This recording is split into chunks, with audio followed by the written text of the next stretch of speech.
coffee circle. So it's the virtual coffee circle. So feel free to drink your coffee while we talk a little bit, and then once we start discussing, keep drinking on. So what we thought of doing here is to talk a little bit about open strategy. And what I'll do at the beginning is I'll give a couple of introductory comments on open strategy, because not everybody might be familiar with open strategy. So I'll say a couple of words about sort of where the research is at the moment, and then I'll talk about a couple of hot topics in general. I'll give a list of hot topics, and then we'll zoom in to two particular hot topics, which Richard and Violetta will talk about. Yeah. And we have a lot of chance to discuss around these presentations, but also discuss open strategy in general. And some of you have submitted already some questions, so we know sort of where these questions are coming from in general, but I would suggest that you also raise these questions. And feel free, please, to write questions in the chat. We'll monitor the questions in the chat while we present, and then pick up on some, and you can also raise your hand and then ask your questions directly. So let me start first of all to say a couple of words about what strategy, what open strategy really is about. And here I've just two quotes, one from the 1970s from Richard's book on open strategy, where in the Fortune magazine they described how strategy was being done at General Electric by Fred Boich, which is an example, I mean, an extreme example of the traditional understanding of strategy.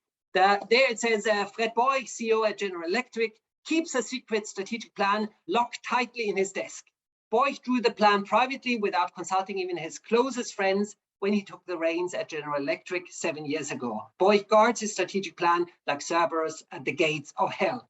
So this is traditional understanding of strategy making. It's secret and it's done by a very small group, in that case, just one person. And the open strategy trend that we see at the moment is opening up, both in terms of who is doing the strategy and who knows about the strategy. So here from a recent book by Christian Stadler and Julia Hautz and others, more practitioner-oriented book, there they write, these leading edge companies are winning because they have quietly adopted a new way of doing strategy. Instead of keeping strategic deliberations within the C-suite, they open up strategic initiatives to a diverse group of stakeholders, frontline employees, experts, suppliers, customers, and even competitors. Open strategy presents a new philosophy. This just sort of as two catchy quotes that sort of highlight sort of essence of the difference between traditional and open strategy. So open strategy is really about opening up the strategy making process to other participants, yeah, and being transparent about the about the strategy process. When you look at the literature, there is lots of literature now coming up on open strategy. There are multiple books, practitioner books, academic books. There are lots of articles. There are special issues, two special issues at the moment. One long-range planning special issue and an upcoming special issue of organization studies in which Violetta and Richard are involved. Yeah. And when you look at sort of practice companies who do open strategy, I've got here a sample of companies who are developing their strategies in an open way. And this ranges from companies where you would expect that, like Wikimedia. I mean, these are community-based organizations there. You would expect sort of a participatory and transparent strategy-making process. But then there are others like Barclays or AXA, an insurance company, or Siemens, and so on. So you see that open strategy is being picked up by a lot of companies and used sort of in a variety of different ways, as we might discuss. So why do we see this trend towards more openness in strategy making?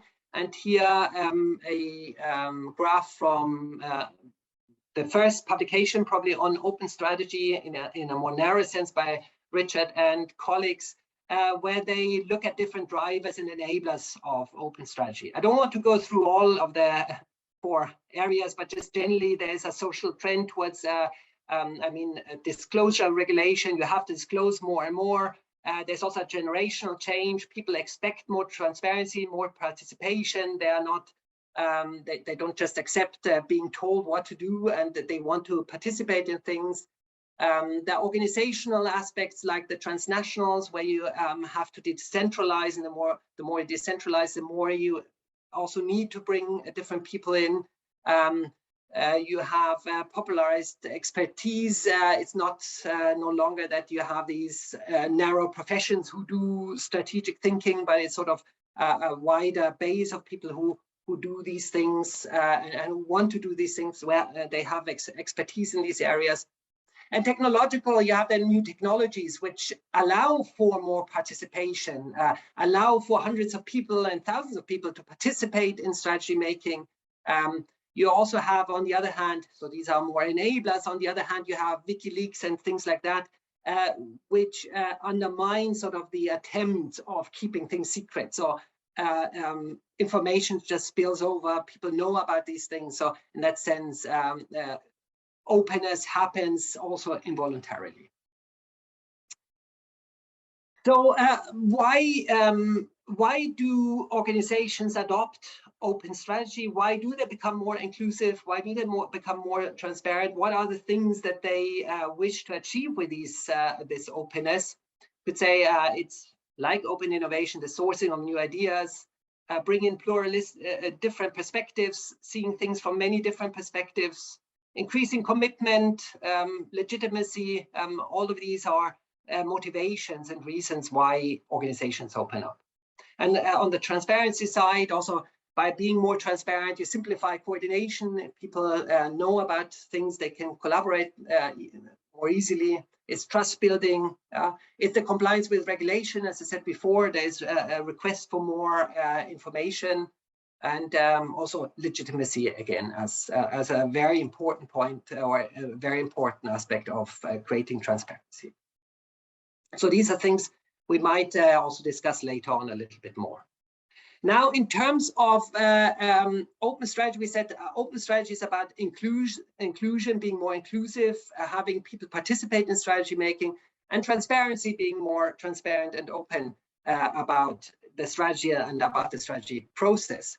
Now, you could say there are different forms of open strategy, depending on whether it's open in the inclusive dimension, or open in transparency dimension, or open in both dimensions at the same time.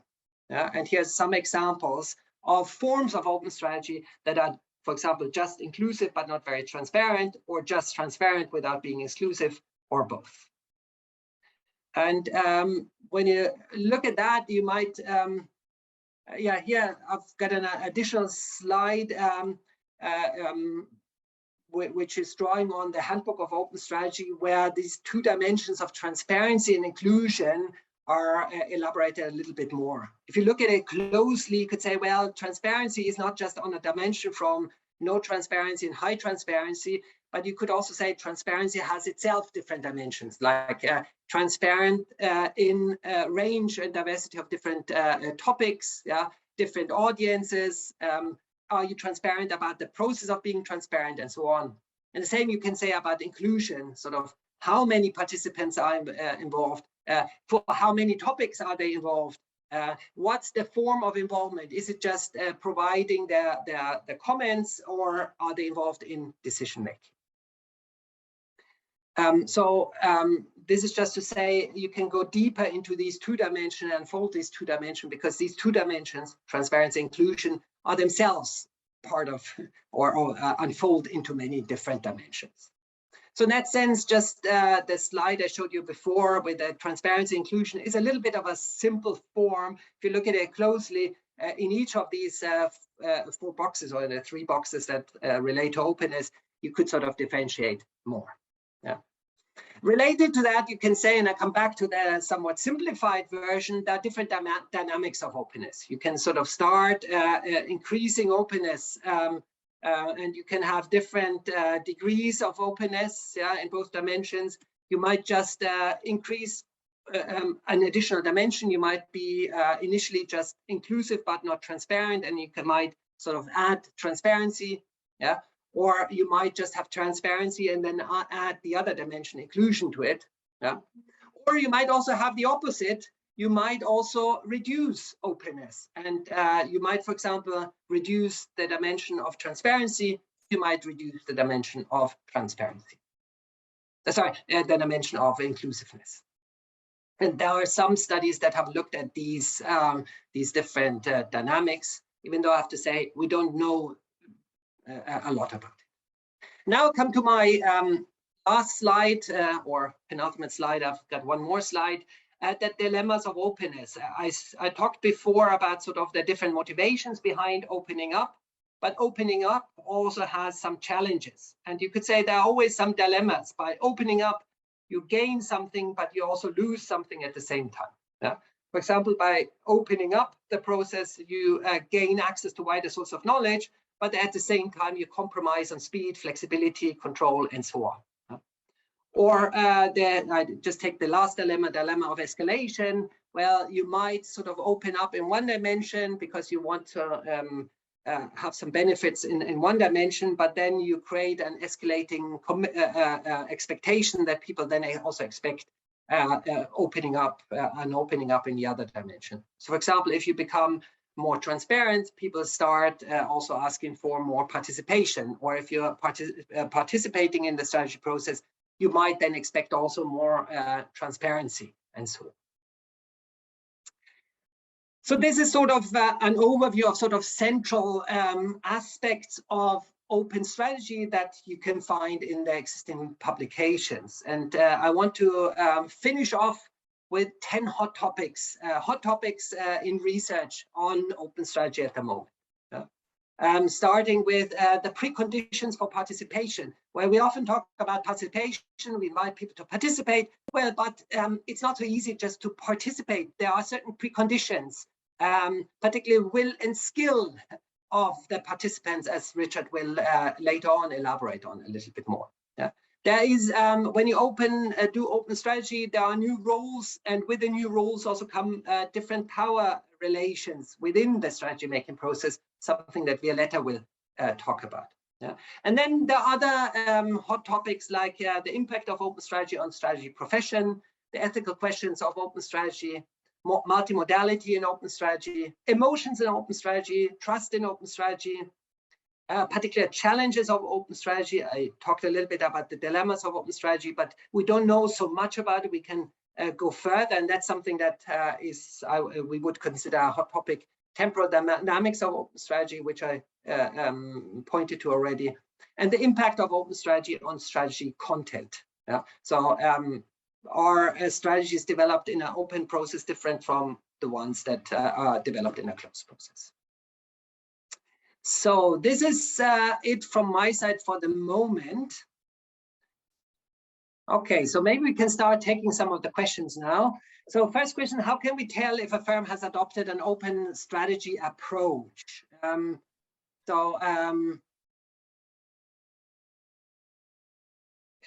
We could say sort of from outside, you might not be able to see whether it's an open approach or not, or from inside, people might not be aware, is it open or is it not open?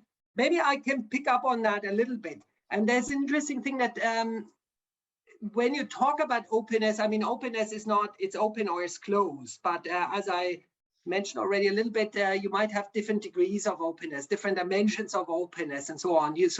And if we look at sort of the strategy profession over time, particularly Richard's book also on opening up strategy, we see that over the years and over the decades, strategy as a process has always become more and more open. So in that sense, it might not be that explicitly we have now adopted an open approach. You might actually de facto be doing open strategy without necessarily declaring it as open or being aware of it. And I think also Loisos Herakleous has a case of NASA, and he tried to show that they have been doing open strategy without calling it that way, without realizing or noticing it in those terms necessarily. So in that sense, it's a valid question. That's you might say there are certain aspects that are open, that you see as a researcher, or if you look at it, but people themselves might not refer to it in that way. So maybe that's an answer to one of those questions. Maybe I can add to that a little insight also, that we see that more and more organizations still also adopt the label of open strategy. Yeah, when as open strategy is increasingly used by different organizations, and we also see that people, that organizations observe each other and thereby pick up on the label of open strategy. So we, for example, saw that in the context of insurance companies, which we could observe that they explicitly talked about open strategy themselves. That might be a lucky case, however. Yeah, and can I just add very briefly, barriers to inclusion, gender and race, I'll touch on those in my own presentation, but I think the cultural differences and such barriers are really interesting. And I'm very glad we got people from all over the world who may, you know, in different cultural contexts, you might interpret openness in different ways. So that's a really good question that I hope we'll be able to get to later. Mm-hmm. Maybe I just pick up on one of the other questions. Are transparency and inclusion really independent dimensions? Well, they are analytically separate dimensions, but they are empirically tightly interrelated. And you could say, well, if you have people included, there is always some, this always involves some transparency, because if they're included, they need to know about things. The question is then about maybe it's only transparent to those who are included, but not to others. And even those who are included, they might only know about certain aspects of it, but not other aspects. Yeah. So in that sense, at least analytically, there's a difference, but also empirically, sometimes they fall, they are separate. Richard.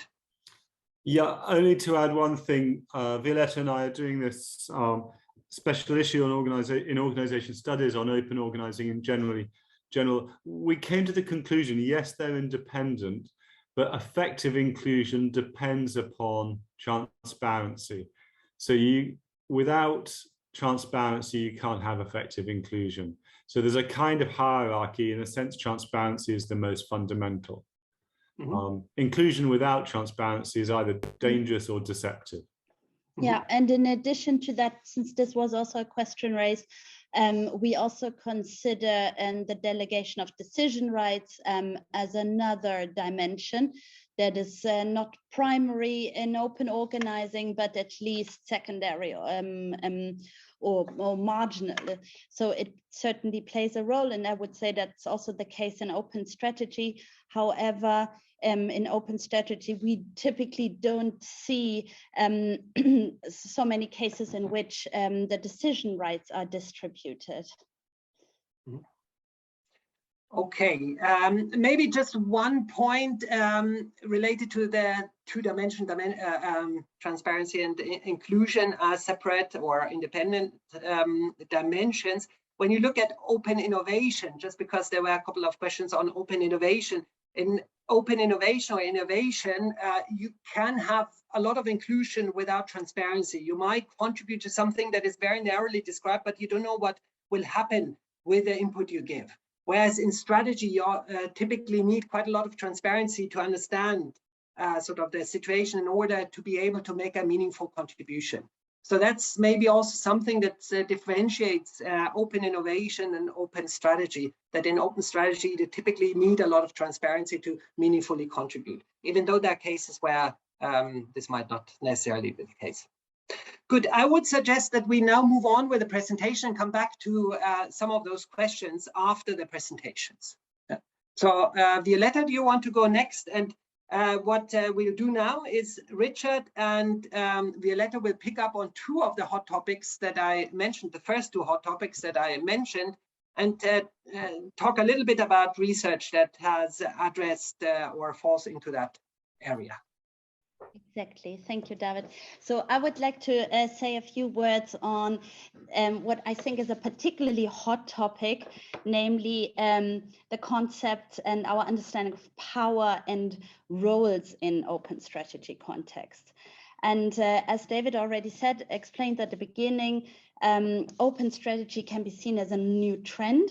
It's a radically new way of strategy making, of practicing strategy. And I would argue that this new trend, this change, also implies a very different way of power distribution and the roles that actors would take on in the strategy context. So if you think about the seminal paper of Knights and Morgan, 1991, where they would say that it's typically those in power who determine what the strategy will look like. Yeah, they are part, they obtain their position by being part of the strategy discourse. They have their formal authority and their strategy knowledge, which allows them to exert power. And now with open strategy, this is fundamentally different. And now let me tell you a little bit more about how and in what way this is different. And so in the traditional way of strategy making, the more conventional way of doing strategy, we can discern, or that literature typically distinguishes between 3 different types of roles that actors have in the strategy process. So this is, first of all, professional strategists, yeah, the CEO, the top management team, the members of the strategy department, strategy consultants, but also other strategy gurus, probably. Then they also one other group of actors is strategy intermediaries, typically middle managers.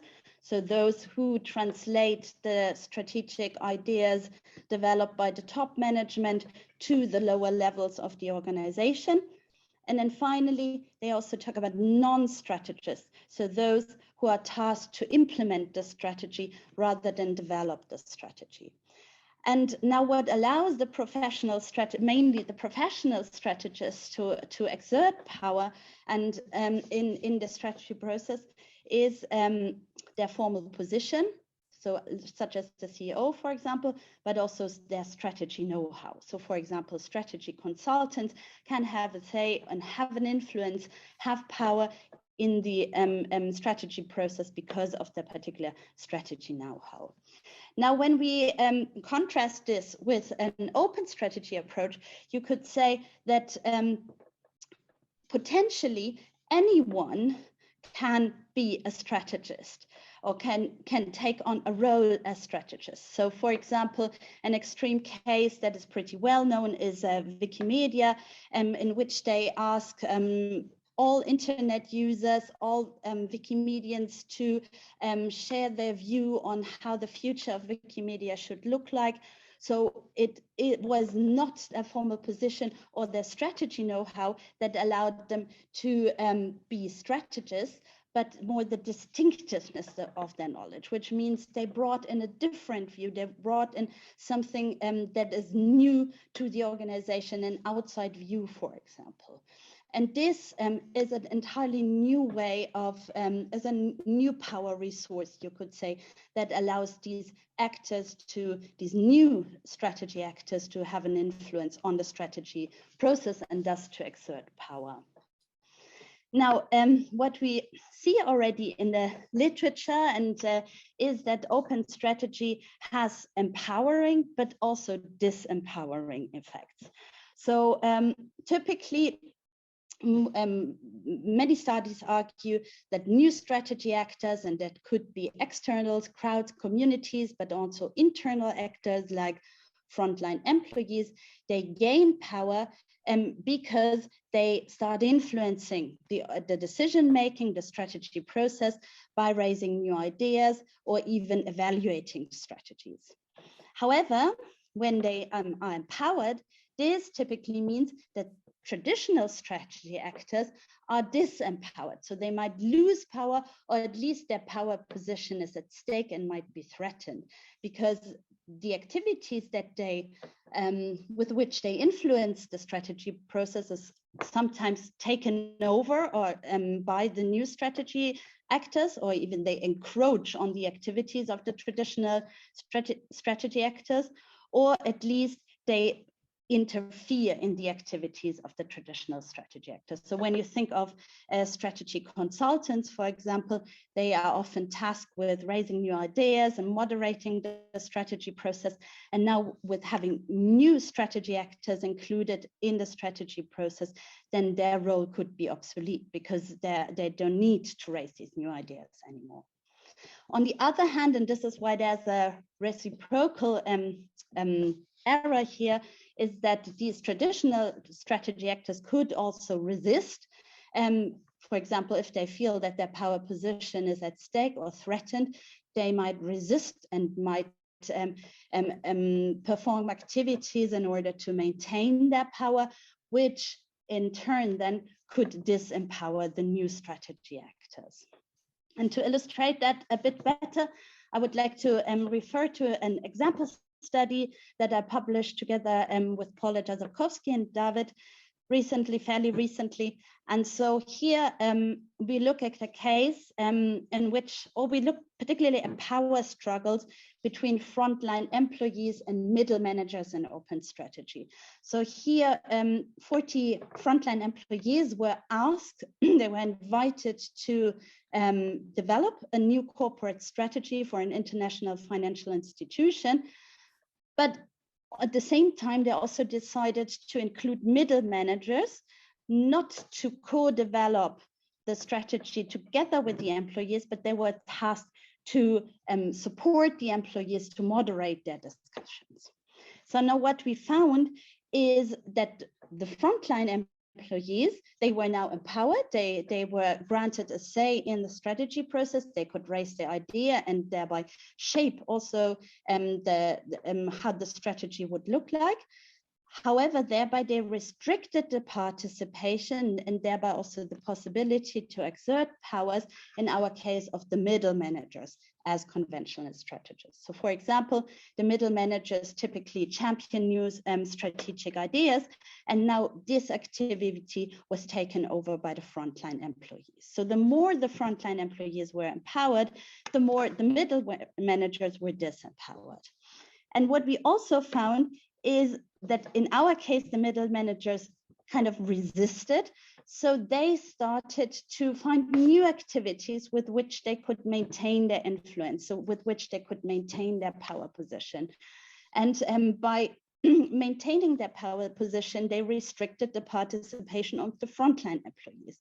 So what we could show is that there a mutual restriction of participation, or in other words, a mutual disempowerment by both kinds of actors.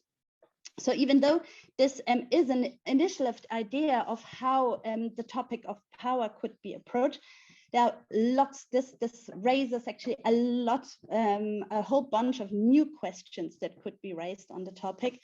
And I just want to refer to some of them here. So generally, how do power relations change when new actors are included in strategy making? And by the way, power relations, I would also include here political struggles. So as has been put forth by Belmondo and Zagis Roussel in a recent article in Organization Studies. So how do these power relations actually change?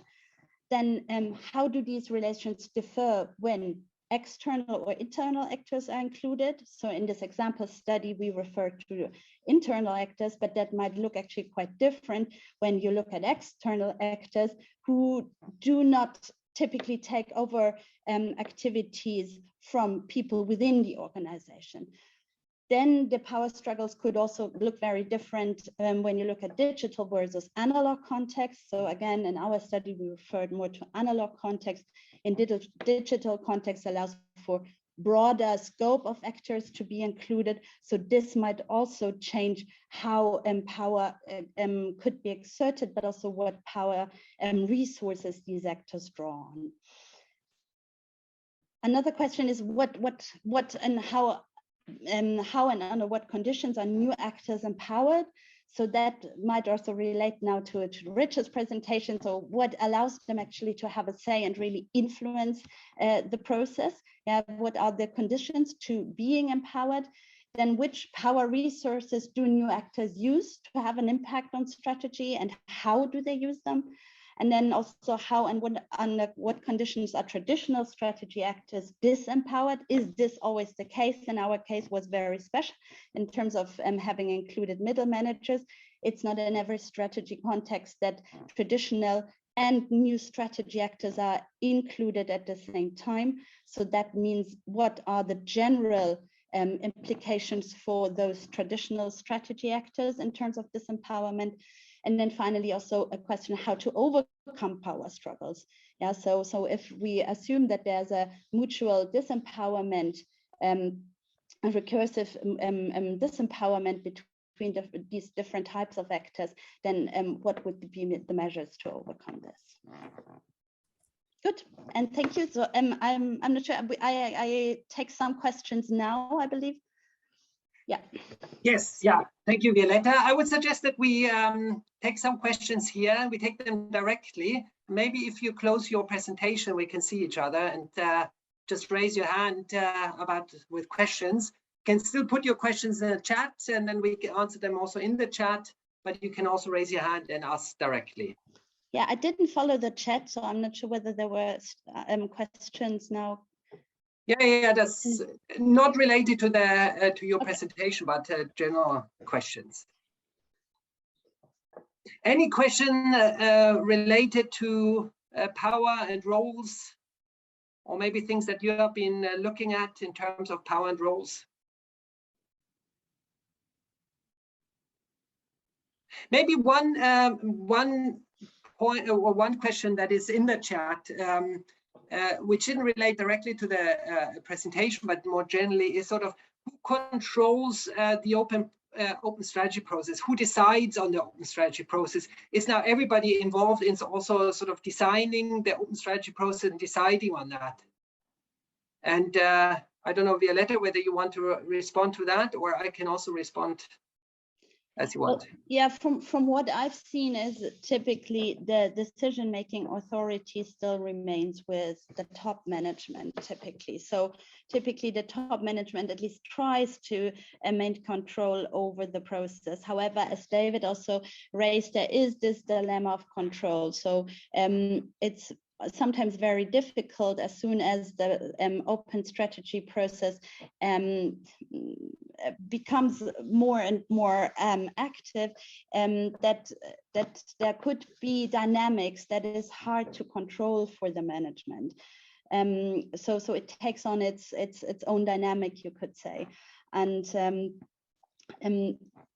our study on these power struggles actually showed this, because obviously it was not intended that the frontline employees were restricted in their participation by the middle management, for example. Yeah. So often it's very difficult to maintain control over the process. Yeah, there's actually in a paper, in an OS paper by Ilona Dobusch and Müller-Seitz, they talk about sort of openness about sort of contributing strategy process, and also openness about being open about designing the process. And they argue that you cannot be open on all dimensions at the same time, and typically you are not open on the design of the open strategy process, but open on sort of contributing content. But this can also be different. So I would suggest if there are no other questions, we move on to the next presentation. And at the end, we can sort of bring in all questions, not only related to the presentation, but also generally on open strategy. And with this, Richard, I hand over to you. I can see your slides, but I can't hear you. You're still on mute. Hi there, everybody. Now. You can hear me now. Excellent. Good. It's been really fascinating. Actually, following the chat especially, I got quite excited, and apologies for sending out so many messages. But that's fun. And please keep sending the messages in. David and Violetta will be able to respond to them, at least perhaps as I talk. I want to talk about the capability and identity issues involved in open strategy. I think they relate to power, and they relate to some of the cultural issues that somebody, I think it was Christopher, raised in the chat discussion. So I've called it skill and will in open strategy. And a paper I mentioned, and David has already mentioned, has raised this already very clearly in the literature. And that is Leonard Dobish's, Laura Dobish's, and Gordon Muller-Zeitz's paper in Organization Studies, where the issue they discover is that in an open strategy initiative at the beginning of the last decade at Wikimedia, nearly everything was done by a handful of people. If you look at table 3, it was 10 people did more than 40% of the edits to the strategy documents and the strategy wiki. And there are at least 6,000 people sitting on the sidelines. Talking about the cultural and other power issues, somebody raised also the gender issues, which was an important issue here in the first Open Strategy Initiative. But in terms of culture, again, that open strategizing initiative is dominated by Americans, that is from the United States, and from Europeans. So in other words, open strategy is liable to be for the few and for the rich world. And that's one of the challenges about will and skill. I just talk about the Wikimedia Open Strategy Mark II, in fact, it's actually effectively Mark III, where if you haven't found this resource, it is a wonderful resource because the Wikimedia strategy movement, that's what they called it, from 2018 to 2020, records everything, documents, videos, all sorts of things, interviews by participants about their strategy process from 2018 to 2020. And it's a very rich resource. But what you see as two of the participants involved, Tanvir and Mark, discussing the Open Strategy Initiative, it was exhausting and rather frightening for many people. So will and skill is an issue in open strategy, and Wikimedia, which typically involves volunteers from all over the world, but highly educated volunteers, is not able to get everybody properly involved. And indeed, even in the second Open Strategy Initiative, which is described here, 2018-2020, they took many, many initiatives to try and make it more inclusive, more representative, and still fell short. Okay, and you can see that in the Wikimedia's own documents available on the internet quite freely. So the first question then I think is strategist capability. If you're having an open strategizing initiative, open strategy initiative, are all the people you're inviting into the process capable of doing this? Violetta, David, and I have been working on a paper using Violetta's data from a Swiss insurance company, where what you can see is the challenge. If lower level employees are to have a greater voice in strategy, they need to learn how to gain senior management attention in a strategy discourse that is highly unfamiliar. It's difficult to engage in what Violetta's study, it was she who did all the work, shows that it took time in the open strategizing process for the participants, those people involved, to begin to use effective discursive practices. And these we called integration here, integrating local and corporate knowledge in a way which was meaningful to senior management and their strategizing. So it took time. It was only after about 20 weeks that more than 50% of the discursive interventions of these participants in an open strategy initiative were able to engage properly, and they learned. We distinguish in two different ways: operant learning, direct participation, and also by observing others, what we call vicarious learning. So strategy capability is a real challenge. How people acquire that capability is an important research question, because you can have inclusion without participation. Yeah, so you can invite many people into the process, but they may not participate effectively. And some of that skill, but also some of that is will. And here I'm drawing on a paper with Saku Mantri about middle managers moving into top management positions where they're supposed to engage more in strategy. And even amongst middle managers moving up, being promoted, we found considerable anxiety about how am I to be a strategist? How am I to offer a corporate overall view on the organization? How am I to offer a view on marketing if I'm a technologist, if I'm on human resource strategy, on finance strategy, when I'm not a specialist? And so for many of these middle managers, the notion of being a strategist was a challenge. They didn't feel like being a strategist. It wasn't part of their identity. And we found even amongst middle managers, at least a third were what we call self-measurers, feeling distinctly inadequate vis-a-vis the bar of strategist identity. Many felt inadequate too, but saw themselves, the self-actualizers, as being able to meet that bar, and then others to surpass it. And you can see some other, I think already, the Knight and Jarzakowski and the Belmondo and Sardis Roussel papers have been referenced, and they're very useful on those questions. So participation is a challenge in terms of both skill and will, and raises a number of questions. I think I should finish here, but I'll leave these questions on the table, and we're probably running short of time now. So let me stop share and let any discussion continue. Thank you, Richard. I would suggest that we just raise questions. You just raise your hand if you have a question to Richard's regarding Richard's presentation, or just generally about open strategy, and we have a couple of minutes to respond. And the questions in the chat we'll pick up and respond if we haven't brought them up here in the discussion, respond in writing. Any questions?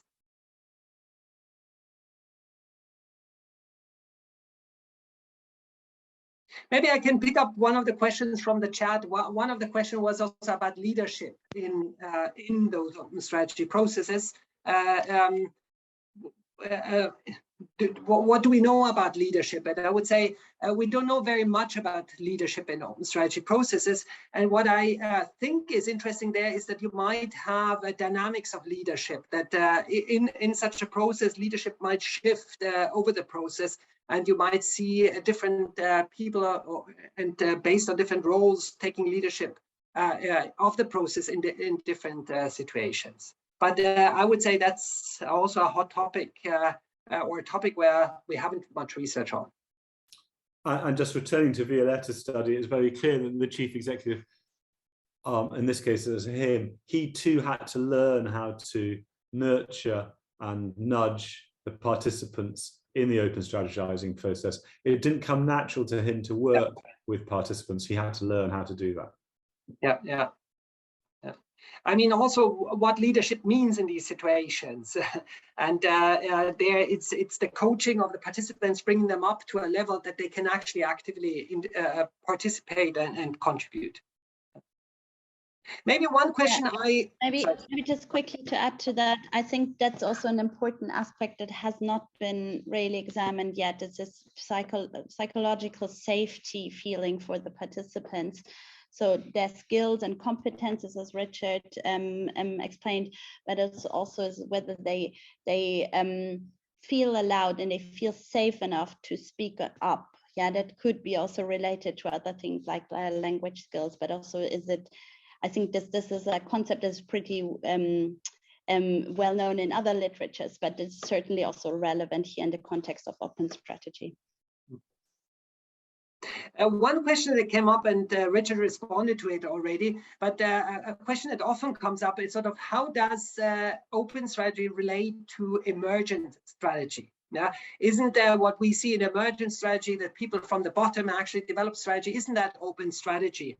And here the issues, I mean, we have always had emergent strategy, but open strategy is very much also about designing the strategy process, so very much about sort of the intentional approach to it. You always have emerging strategic developments, but the question is sort of how do you design the process? And you might design the process in a way that sort of things that otherwise in an emergent strategy would come sort of without explicit design. Here you have it sort of explicitly, you bring people in. It's an explicit and design of the strategy process.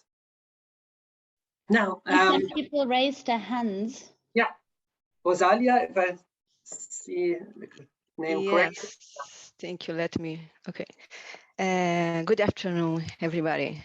First of all, it's of course a pleasure to be here and listen from you. So very important topics that you are following and developing here in Brazil. My question is, we have so many interesting and important questions already. My question is, how would you suggest us to solve or to answer all those questions? I mean, the methodology, the way where we should go, we should trace to our researches. So I'm not sure I understood the question. How do, can you repeat the question? Is there one most appropriated methodology to study all this phenomenon? Yeah. Yeah. Maybe Richard, I mean, or maybe qualitative, quantitative methods, you know?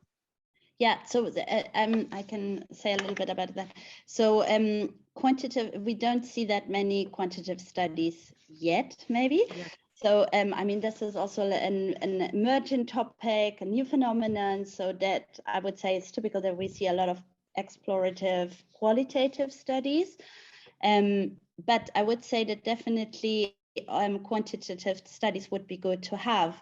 Yeah, so to see probably more about the prevalence of different open strategy practices, for example. And in addition, I would also say that more comparative studies would be needed, and also to better understand the differences across the different contexts in terms of different forms of open strategy, but also probably different industries. Now referring particularly to my topic, what are the changes in power relations that would probably also require how does it look typically, and then how did it switch to another mode, so you could compare different stages of a process. So there might be different options. So generally, I would say yes, quantitative studies definitely, but also comparative ones. Great. Thank Richard, you. You also wanted to. You are on mute, Richard. Got it. Just in passing, yeah, there's a paper in the 2017 special issue by, I think it's Kurt Matzlow and colleagues, the Innsbruck group, which is a quantitative study. Yakis Douglas and myself with John Arne did a quantitative study of kind of shareholder responses to transparency and strategy. So I think there's one interesting distinction. Many of us may, at least myself, has come from the strategy as practice field, where we're more qualitative in orientation. I don't think open strategy is by any means, by definition, tied to a practice theory approach or practice theory type methodologies. So I think it can be quite pluralistic. It has already been approached in different ways. Yeah, great, thank you. Sorry, thinking about this, about the perspective of strategy as practicing, open strategy or open strategizing, or both, or because when we submit the manuscript, the reviewers always say it's not strategy, open strategizing, it's open strategy. And so this is our doubt in our group. So what would you say? Richard, do you want to respond to that? Okay. Yeah. Yeah, we called it open strategy by Yakis Douglas and Ludovic Caillouet originally. We could have called it open strategizing. There's an interesting paper by Appleyard and Chesbrough, not all of which I'd agree with, but it makes a distinction between open innovation and open strategizing, effectively talking about open innovation being a content approach to strategy and open strategizing being a process approach. There's some stuff. So I think open strategizing may actually be descriptively better, but conventionally we've called it open strategy. I don't think any reviewer should be religious about what we call it, just so long as you're clear to the readers what you mean. Yeah, clear, and I deeply agree with you. So thank you. I promised Eliza that we would close more or less on time. I posted also another link to another paper comparing open strategy and open innovation. It's by Leonard Dobusch and others. I'm included as well. So if you're interested in that, because we had a couple of questions about that. And with this, I think I come sort of to the closing slide. Let me just share my slide with some resources that you might go to if you want to do more work on open strategy. You're always also welcome if you have additional questions. I'm